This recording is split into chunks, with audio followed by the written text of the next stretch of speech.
You think a casino makes its money when you lose. It doesn't.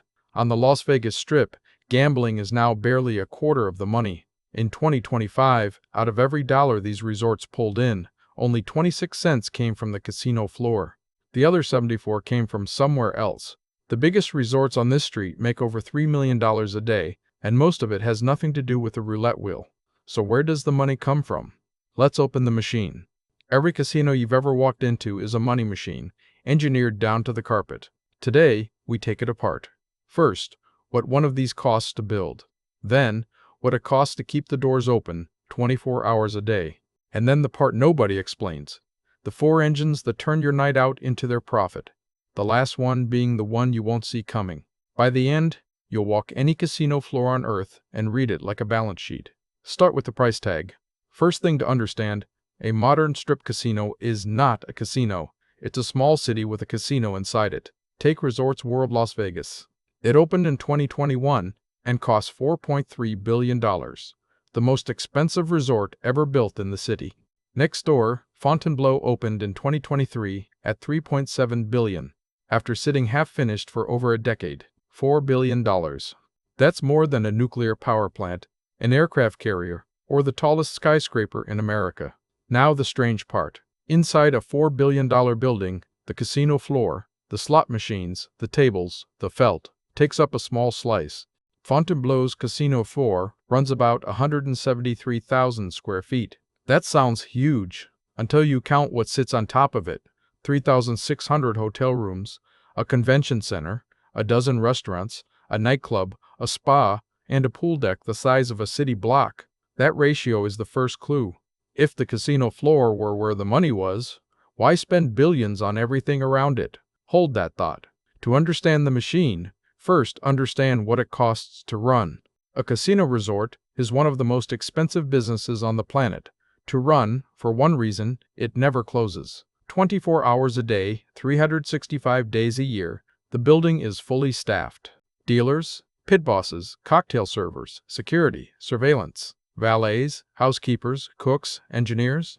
A flagship strip resort can employ 5,000 to 10,000 people. Payroll alone runs into the hundreds of millions of dollars a year. Then, the electricity. These buildings are lit like daylight around the clock. The Strip is one of the few places on Earth you can see from space at night. Air conditioning fights the desert heat without a break. A single mega resort can spend tens of millions a year on power and water. Then, the part you don't see, the free stuff. The comped drinks, the discounted rooms, the buffets, the show tickets. That's not generosity, and it's not marketing waste. It's one of the most precisely engineered lines on the whole budget. A $4 billion building, thousands of employees, a power bill that never stops, and a business that gives away millions in free drinks and rooms a year. How does that make money? Start with the engine. Everybody thinks they understand the games. Most gamblers never fully absorb this. The casino does not need luck. It does not need to cheat. It doesn't even need you to lose tonight. It needs you to keep playing, because every game is tilted, by design, in its favor. That tilt is the house edge, and it's smaller than you'd think. Blackjack, played perfectly, gives the house about 0.5%. European roulette, 2.7%. American roulette, the one with the extra double zero, jumps to 5.26. Slot machines run anywhere from 2% up to 15%. 0.5% sounds like nothing. You might think you got a coin flip. For one hand, you almost do. But the casino isn't playing one hand. It's playing millions of them, every day, forever, and over millions of bets. That tiny edge stops being a probability and becomes a certainty. This is the law of large numbers, the strongest force in the building. It gets worse. There's a number called the hold, the share of the money you bring to the table that the casino keeps by the time you walk away. With good play, the hold is roughly 10 times the house edge.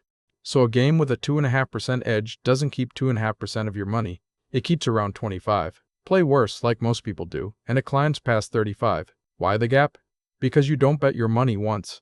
You bet it, win some back, bet it again, win some back, bet it again, and every time it crosses the felt, the edge takes another bite. Your $100 might get wagered 5, 10, 20 times in a night. The house edge doesn't tax your money once. It taxes every lap it runs around the table. And that's why the casino is happy to give you a free drink. A player at the table is a player generating laps. Every minute you're seated is another minute. The math is working. The worst outcome for a casino isn't you winning, it's you leaving. Which game makes the most money? Most people picture the high roller baccarat table, the tuxedos, the drama. Wrong. It's the machine your grandmother plays. In 2023, slot machines pulled in over $35 billion across America's commercial casinos. Table games? Just over $10 billion, a 3.5 to 1 gap in the casino's favor. Slots win for reasons of cold engineering. No dealer to pay, so labor cost is almost nothing. No thinking required, so the game runs fast, hundreds of spins an hour. The house edge is baked into a chip and never wavers. And there are no windows, no clocks, no natural stopping point. The machine is built so that quitting feels like an interruption. The table games get the movies and the marketing. The slot machines pay for the building. But every table and every machine, the whole casino floor, is still only a quarter of the money. Remember those free drinks, free rooms, free meals? The machine gets clever with them. When you slide your loyalty card into a slot or hand it to a dealer, the casino starts calculating a number about you. It's your theoretical loss, your Theo.